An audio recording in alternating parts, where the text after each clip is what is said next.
तो व्यास जी अब लाभ बताते हैं, इससे क्या लाभ है। तो कहते हैं वेद्यम वास्तवमत्र वस्तु शिवदम तापत्रयोन्मूलनम।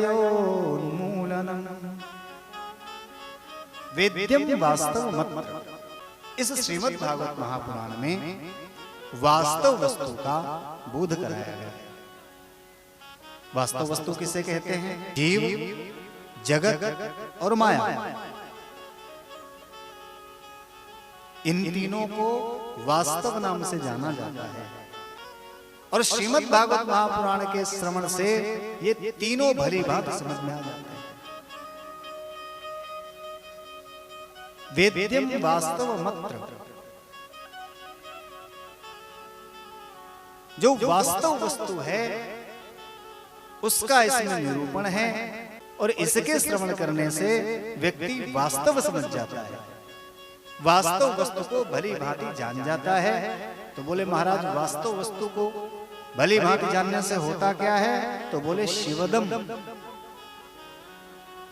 वास्तव वस्तु को जीव, जगत और माया, इन तीनों को भली भांति जान लेना व्यक्ति के लिए शिवदम कल्याणकारी हो जाता है। और कल्याणकारी कैसे होता है? तापत्रयोन्मूलनम, व्यक्ति के तीनों तापों का नाश करने में सक्षम हो जाता है। तो भागवत का श्रवण करने से व्यक्ति जीव, जगत और माया, इन तीनों के वास्तविक स्वरूप से परिचित हो जाता है। और इन तीनों के वास्तविक स्वरूप से परिचित हो जाने से उसके तीनों ताप नष्ट हो जाते हैं, जिससे कि उसका कल्याण हो जाता है। जीव को अपने वास्तविक स्वरूप का बोध हो जाए, वो तीनों तापों से मुक्त हो जाए, यही तो भागवत का उद्देश्य है। आगे व्यास जी कहते हैं श्रीमद् भागवते महामुनि कृते किं वा परैरीश्वरः सद्यो हृदय विरुद्धते कृतिभिः शुश्रूषुभिस्तत्क्षणा। व्यास जी कहते हैं कि ये भागवत, ये श्रीमद् भागवत महापुराण इतनी समर्थशाली है कि इसको छोड़ करके अन्य किसी साधन से क्या प्रयोजन? क्योंकि अन्य साधनों से परमात्मा मिलते हैं, मिल सकते हैं, किंतु साधना करते करते जाने कब मिलेंगे, इतना काल लग जाएगा। किंतु श्रीमद् भागवत महापुराण की महिमा ये है कि सद्यो हृदय विरुद्धते कृतिभिः शुश्रूषुभिस्तत्क्षणा। श्रीमद् भागवत महापुराण की महिमा ये है कि इसका श्रवण, इसके श्रवण की इच्छा मात्र कर लेने से तत्क्षण ईश्वर व्यक्ति के हृदय में आकर के विराजमान हो जाते हैं। और कैसे विराजमान होते हैं? हृदय अवरुद्धते, व्यक्ति के हृदय में आकर के बंदी बन जाते हैं। अवरुद्धते, अवरोधित हो जाते हैं। अन्य शास्त्रों में जहां जप तप संयम साधन तपस्या इत्यादि के लिए कहा गया, और ये श्रीमद् भागवत महापुराण की महिमा ये है, इसकी केवल सुनने की इच्छा मात्र कर लेने से व्यक्ति के हृदय में ईश्वर आते हैं और आकर के अवरुद्ध हो जाते हैं। ऐसा नहीं कोई आया बैठा, जब उसका मन हुआ तो चला गया। किंतु यदि कोई व्यक्ति आया है और जिस कक्ष में बैठा है, आप यदि उसके द्वार बंद कर दें, बाहर से ताला लगा दें, तो क्या वो जा पाएगा? कोई स्वतंत्र रूप से बैठा है उसे तो बैठना कहेंगे, लेकिन यदि बाहर से आपने ताला लगा दिया तो अवरुद्ध हो गया ना। फिर तो वो तभी जाएगा जब आप उसे जाने की अनुमति देंगे, जब आप ताला खोलेंगे। तो उसी प्रकार श्रीमद् भागवत महापुराण सुनने मात्र की इच्छा कर लेने से व्यक्ति के हृदय में परमात्मा आकर के अवरुद्ध हो जाते हैं। इतना दिव्य ये ग्रंथ है श्रीमद् भागवत महापुराण का। अगले श्लोक में व्यास जी इसकी महिमा को और भी अधिक स्पष्ट करते हैं। निगम कल्पतरोर्गलितं फलम् शुक मुखादमृत द्रव संयुतम पिबत भागवतम रसमालयम मुहुरहो रसिका भुवि भावुका। वेदव्यास जी बता रहे हैं कि ये श्रीमद् भागवत महापुराण क्या है। बोले निगम कल्पतरोर गलितम फलम। ये श्रीमद् भागवत महापुराण निगम कल्पतरोर गलितम फलम। निगम अर्थात वेद, वेद रूपी कल्प वृक्ष का ये पका हुआ फल है श्रीमद् भागवत महापुराण। निगम कल्प तरोर गलितम फलम।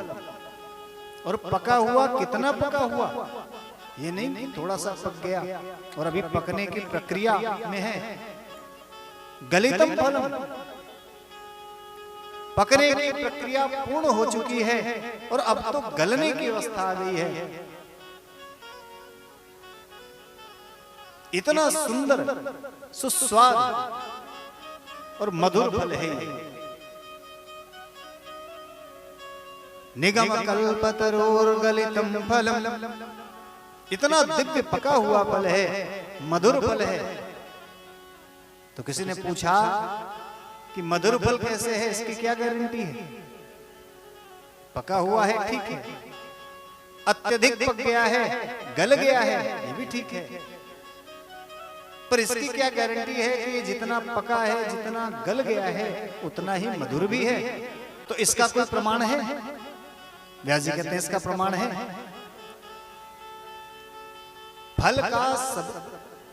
फलों का सबसे बड़ा पारखी यदि कोई माना जाता है तो वो तोता माना जाता है।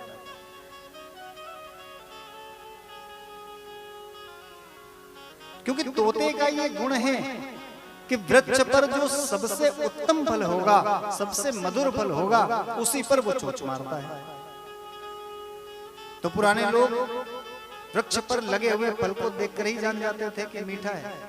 यदि उसमें तोते ने चोंच लगाई है तो इस बात की गारंटी है कि यह फल मीठा है। तो वेद रूपी कल्प वृक्ष का ये गला हुआ फल मीठा है, इसकी गारंटी यह है कि शुक मुखादमृत द्रव संयुतम। इसमें शुकदेव जी रूपी तोते की चोंच लग गई। शुकदेव जी की मुखार बिंद से इसका संबंध हो चुका है, उनके मुख द्वारा इस कथा का वाचन किया जा चुका है, इसलिए ये गारंटी है कि ये अत्यधिक मधुर फल है। अच्छा,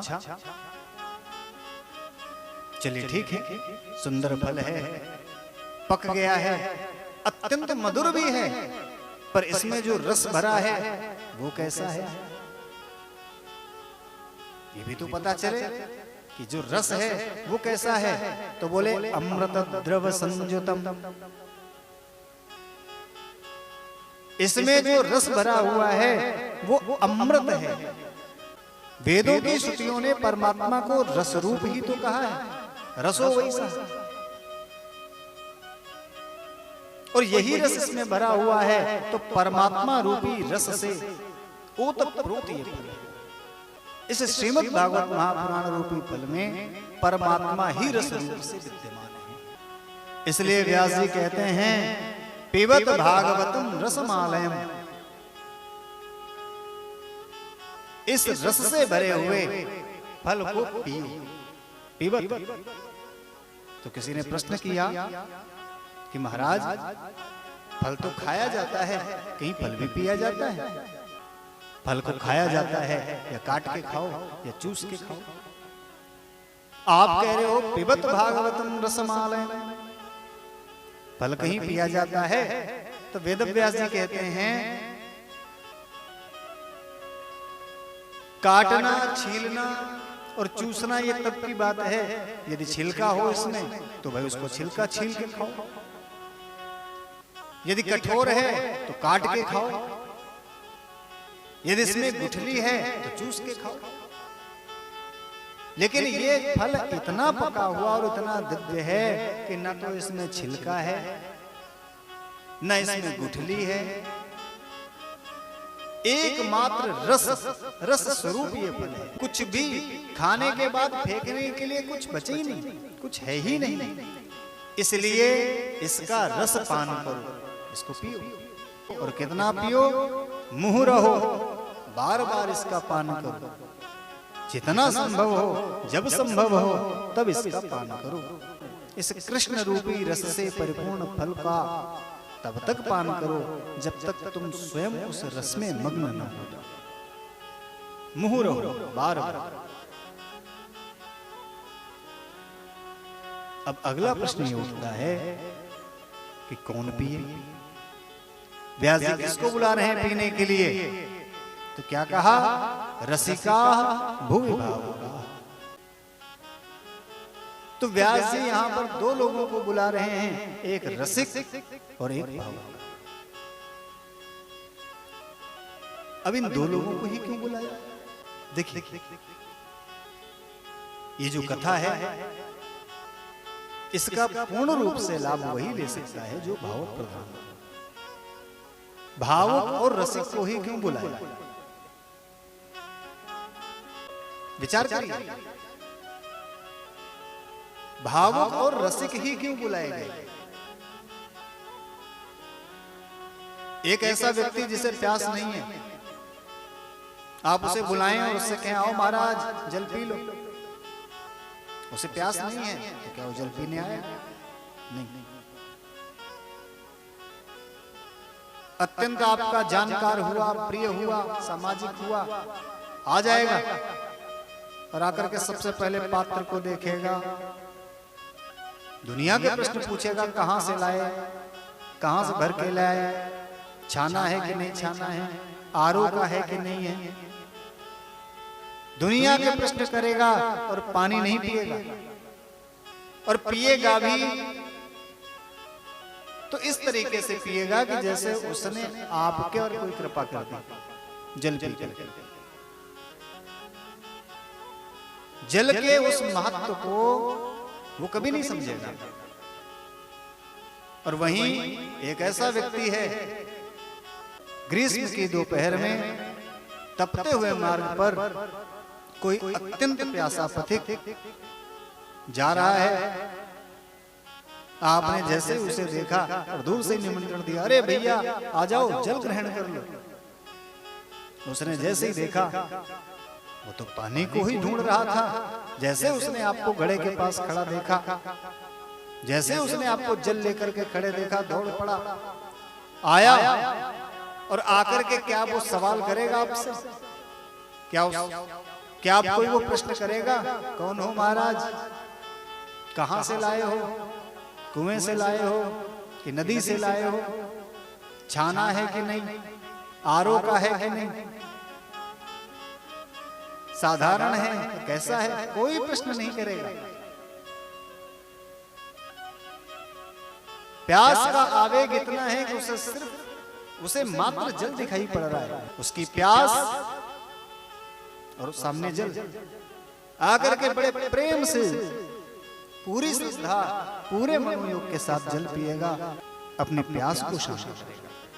उसी प्रकार व्यास जी ने भावुक और रसिक लोगों को बताया। भावुक जो भावुक प्रधान हैं, भावुक जिन्हें प्रभु से प्रेम है, अत्यंत भाव विभोर होकर के प्रभु के गुणों का गान सुनते हैं, उनके चरित्र, उनकी कथाओं से उनको प्रेम है। और रसिक जिन्हें भगवान की ही चर्चा में रस आता हो, ऐसे लोग तो ढूंढते फिरते हैं कहाँ कथा हो रही है, कहाँ उनके गुणों की चर्चा हो रही है, कहाँ उनके नाम का संकीर्तन हो रहा है। ऐसे व्यक्ति जब आकर के कथा का श्रवण करते हैं, अत्यंत श्रद्धा के साथ पूरे मन से कथा का श्रवण करते हैं।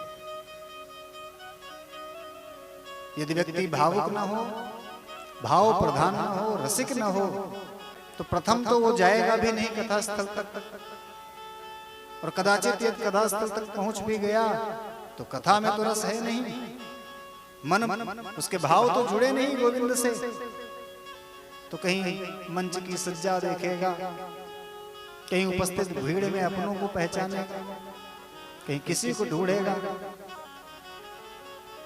कुछ नहीं तो बैठ करके दुनिया की घर संसार की बातें अपने मस्तिष्क में लेकर के कथा स्थल पर बैठेगा। तो ऐसा व्यक्ति जो रसिक नहीं है, भावुक नहीं है, वो इस कथा से पूरा लाभ ले सकता है? नहीं। इसीलिए वेदव्यास जी ने दो व्यक्तियों को पुकारा, जो भावुक हैं और जो रसिक हैं। ऐसा परम पवित्र ये ग्रंथ है जिसकी संगीता, जिसका शुभारंभ यहां से होता है। शेष अगले अंक में आप सब लोग श्रवण करेंगे। प्रेम से बोलो बांके बिहारी लाल की।